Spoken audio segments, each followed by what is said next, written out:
From the diary of Claude Hestermeyer. Last night we had the feast of St. Emery.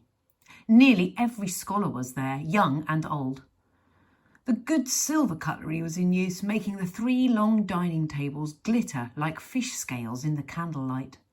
The casket of St. Emery had been brought out and placed in the middle of the hall, a large, beautifully carved trunk the size of a rowing boat. I sat by myself.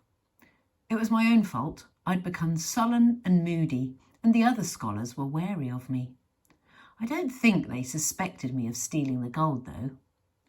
Since the young servant, Thomas, had disappeared at the same time as the money, everyone assumed that he had stolen it.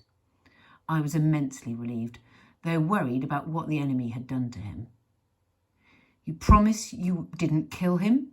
I whispered into my wine glass, so nobody would see me, talking to myself. "Of course," said the enemy, taking the seat opposite me. "I have to fulfil your wish to the letter. Hide him somewhere, you said, so that's what I did." I met the eye of one of the other scholars across the hall and forced the warmest smile I could manage. He'd been a good friend of Peter's and had helped us with the manuscript we'd been working on before Peter died, a collection of old legends and myths from the early years of the city.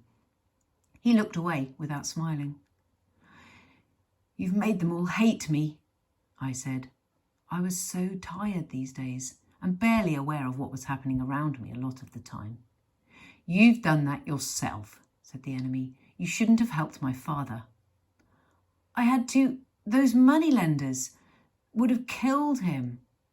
The enemy smiled. "That's not why you did it. You felt guilty. Now just you listen." But I was cut off by a sudden knocking, loud and insistent. The other scholars looked around, startled. "Whatever is that racket?" one said.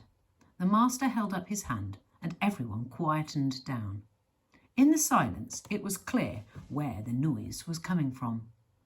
The casket of St. Emery.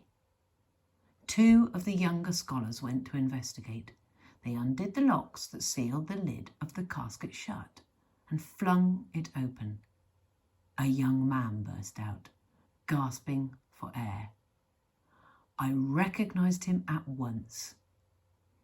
It was Thomas.